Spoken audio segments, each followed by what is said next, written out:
Hi, it's time for yoga. For today's practice, we're going to have some fun with a Vinyasa. Now, Vinyasa flow is a style of yoga which links movements and breath. It's quite movement-based rather than holding poses for long periods of time. But a Vinyasa is a set sequence of poses that's put together, again, using movement and breath.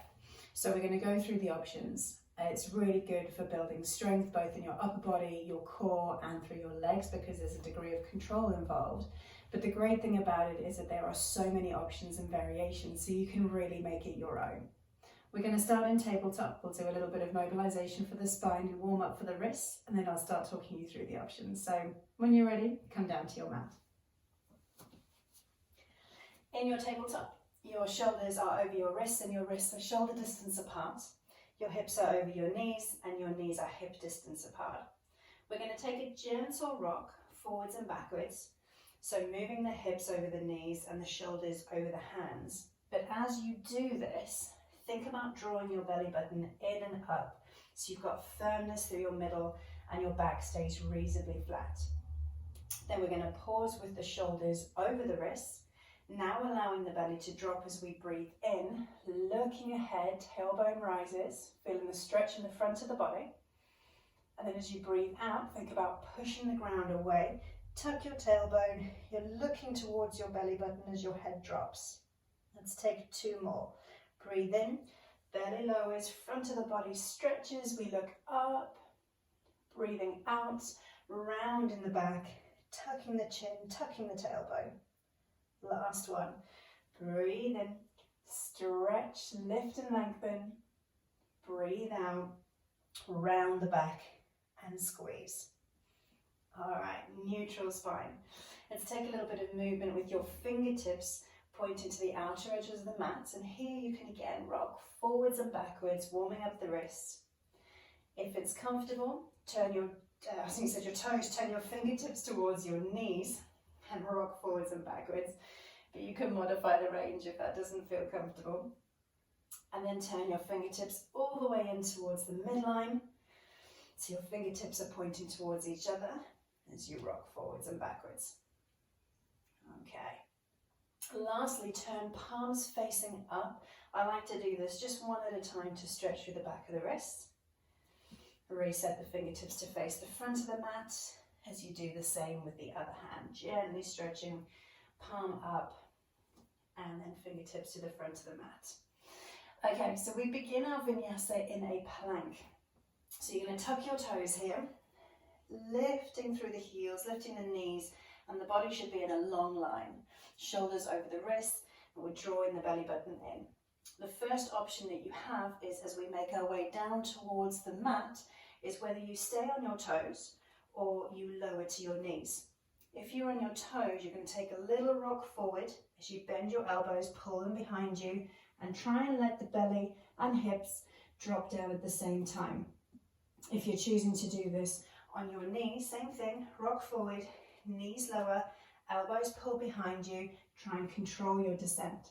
And we're going to breathe out as we lower down. Once you're here, breathe in to lift your chest, extend your toes behind you, light pressure on your hands, you're using the muscles in your back to lift. And then as you push into your hands, tuck your toes, we'll go tabletop, and then lift to downward facing dog. Okay, so the first choice that you have is whether you plank on your toes or on your knees. Our second option is as we roll forward to plank, remember knees or toes is your choice, is now to add a hover halfway down. So on the toes it looks like this. Rock forward, elbows bend, pause, and then lower down to soften. Okay, so if you're doing that on your knees, much the same. Where the elbows brush your wrists, that's where you take a little pause, strong through the middle. Again, we breathe in to lift, light pressure on hands, let your back do the work, send your toes behind you. Breathe out, soften down, tuck the toes, tabletop, and downward facing dog. Okay, so you already have 2 choices. Your plank, knees or toes, and as you lower down, hovering halfway. This time as we go into our plank, remember your options. knees or toes. We're going to lower down with or without the hover, it's up to you. Breathe out as you lower down, elbows bend. Good. Softly landing on the floor. Here's option 3. This is baby cobra.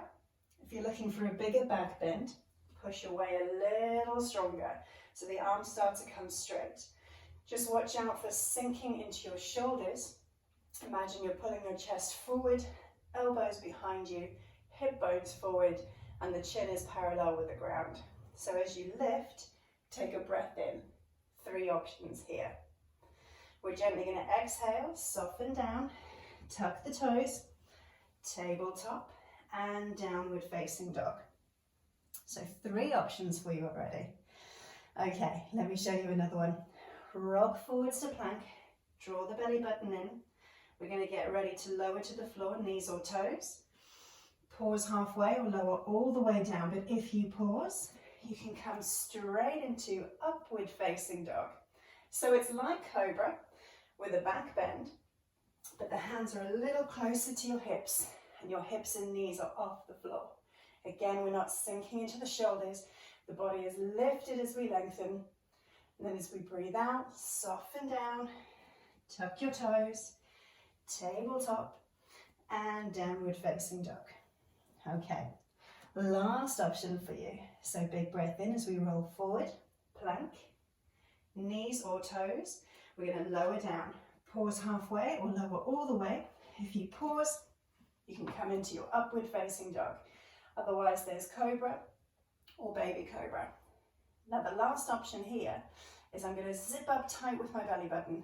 As I tuck my toes, I push away with my hands, pike the hips, and come straight into downward facing dog.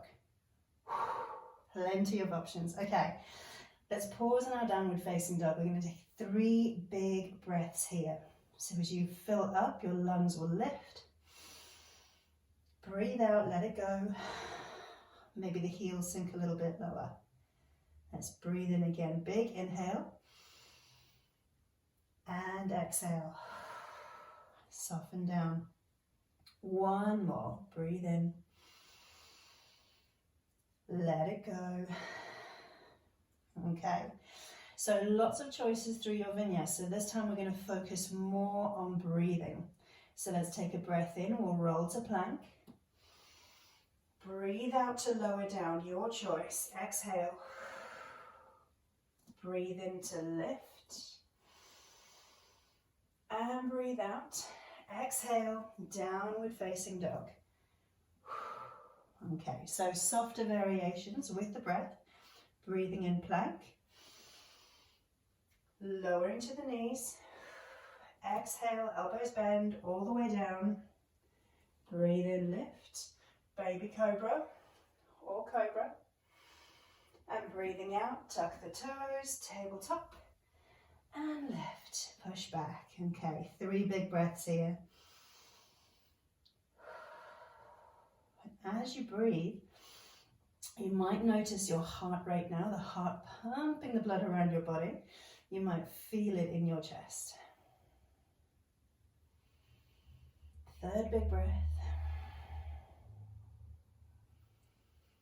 Now we're going to let our knees sink down to the mat. So bend your knees all the way down, land them lightly. Release your toes, bring your big toes to touch. Send your knees a little wider and then send the hips back. You can keep your arms ahead of you or bend your elbows as we settle into child's pose. So hopefully now the breathing is already a little bit slower. The vinyasas are quite tough. You might notice a little bit of tension in your wrists, so if they need a little bit of movement or stretching, you can do that. Allow the body this time to settle. So the vinyasa is an amazing example of where you give yourself permission to choose within your yoga practice. You're not obliged to take one particular type of route or exercises. You can mix it up all the way through. So if you're feeling particularly strong one day or quite energetic, great, go for the more energetic options. But if you need to take a little bit more care of yourself, dial it down, take the softer options. You're still moving and your body will thank you for that, but your body will thank you more for looking after it and taking care. So in your child's pose, you can rest there as long as you want or as long as you need. We can start another practice again. Thank you for joining me today. I hope I'll see you again soon.